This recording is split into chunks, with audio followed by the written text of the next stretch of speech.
지금 이 동영상은 부품이 이제 이동을 했을 때 그 스트로크를 표현하고자 할 때 사용할 수 있는 방법입니다.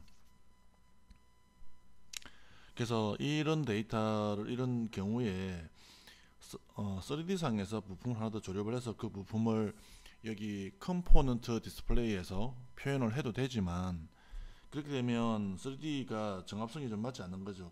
뭐 파트리스트를 뽑더라도 항상 걔를 제외를 하고 이런 상황이 되는 상황이라 조금 애매할 수가 있습니다. 그래서 지금은 그 방법은 고려하지 않고 2D 상에서만 작업을 한번 해보겠습니다.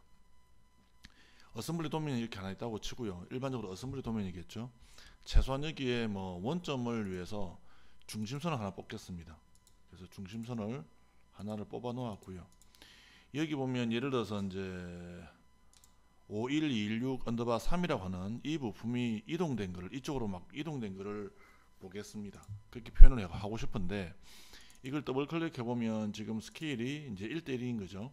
그러면 레이아웃에 가서 드로잉 모델에서 추가를 합니다. 51216 언더바 3이라고 하는 얘를 추가를 하고, 그 다음에 이거를 제너럴 뷰로 가지고 옵니다.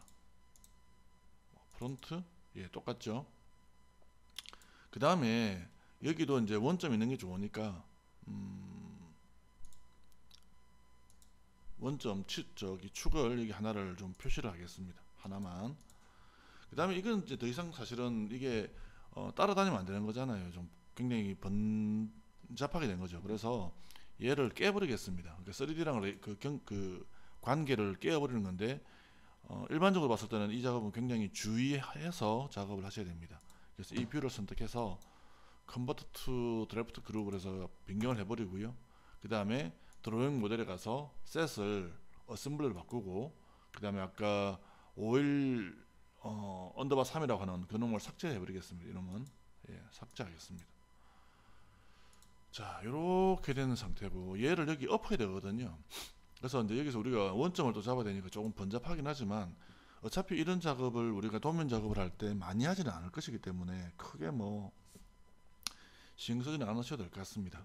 그래서 여기 점을 하나 만들겠는데, 여기 참조를 선택합니다. 그래서 얘를 중심을 찍고 컨트롤 키 뭐 얘를 찍고 해서 참조 두 개를 잡고 가운데 버튼 눌러주면 이제 여기 스냅이 되는 거죠. 그래서 여기다가 점을 하나 만들었고요. 아이고, 이 점은 필요 없으니까 삭제하고, 그 다음에 위쪽에 가서 얘가 여기니까 여기도 하나 만들겠습니다.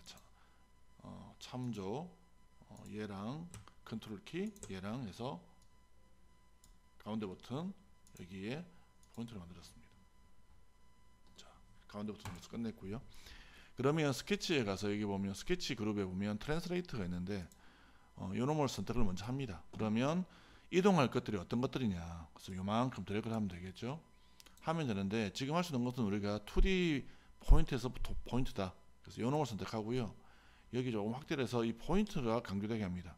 포인트를 선택하고 선택이 다 되었음을 알려주기 위해서 OK 눌러줍니다. 그러면 어디로 갈 건지, from to가 어딘지를 물어보는데, 2에서 다시 여기에 있는 이 포인트를 찍어주고 OK 눌러주면 됩니다. 그러면 이렇게 겹쳐지게 된 거죠. 자, 그러면 이게 스트로크 이쪽으로 간다 라고 한다면 어떻게 하냐면, 다시 트랜스레이트 눌러서 드래그해서 이놈을 이만큼 선택합니다. 그 다음에 OK. 근데 아까는 이걸 했지, 문제는 뭐냐면 여기는 절대 값으로, 절대 좌표로 움직이는 거, 이건 상대 좌표입니다. 상대 좌표로 움직이겠다. 오른쪽으로 가는 것이 X 방향, 이게 X고 이게 Y잖아요. 그래서 X인데 왼쪽으로 가야 되니까 마이너스 값이 되겠죠. 마이너스 예를 들어서 200이다. 이렇게 해서 OK 눌러주면 됩니다. 자, 그러면 이런 게 생긴 거고, 여기 이제 뭐 이런 포인트 같은 것들,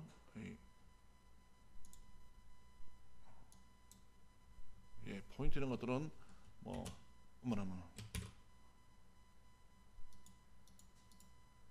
삭제해버려도 될 것 같아요. 여기도 포인트도 마찬가지고, 이 포인트가 지금 두 개가 다 왔나 보네요. 여기 포인트가 되나? 포인트. 삭제. 한 번 더 삭제. 근데 지금 이 상태에서 우리가 이 뷰를 뭐 움직이고 뭐 이런 저런 작업을 해야 될 텐데, 그러면 얘가 안 따라갈 거 아닙니까? 그래서 어떻게 하냐면 요거를 드래그해서 이 중심선은 없애버려도 되겠네요. 얘도 없애버리고, 아이고, 중심선 아까 뭐 그냥 같이 된 거니까 여기 그룹에 가보면, 레이아웃에 가보면 이게 드래프트 엔티티가 이렇게 되어 있습니다. 이렇게. 어쨌거나 요건 좀 조금 이제 뭐 어노테이션 가서 좀 당겨주고 이렇게 하면 될 것 같고요. 요거를 어떻게 하냐면 드래그해서 스케치 그룹에서 드래그해서 마우스 오른쪽 버튼 눌러보면 요 아이콘이 있어요. 그래서 보통은 선의 종류를 바꿔야 되니까 라인 스타일이 보통 이제 팬텀 2.3선으로 되겠죠. 2.3선으로 하고요. 그 다음에 뭐 위스 같은 거는 뭐 크게 바꿀 필요 없을 것 같고, 색깔 뭐 바꾸시려고 한다면 뭐 바꾼다고 치고, 예, 안 바꾸셔야 될 것 같고, 이렇게 하면 뭔가가 이제 이동된 어떤 뭔가가 되는 거죠. 근데 이 뷰가 바뀌었을 때 얘가 따라가야 되니까 어떻게 하냐면 이만큼을 선택해서 마우스 오른쪽 버튼 누르면 여기 보면 요게 있습니다. 자, 그래서 요 아이콘 누르고 이 뷰를 찍어주면 이제는 끝난 겁니다. 그래서 얘가 움직이면 따라서 하는 거죠. 이렇게 하면 어셈블리도 정확하게 하고 2D 도면도 원래 2D에서 표현하는 형태로 해서 다 표현을 하실 수가 있게 될 것 같습니다.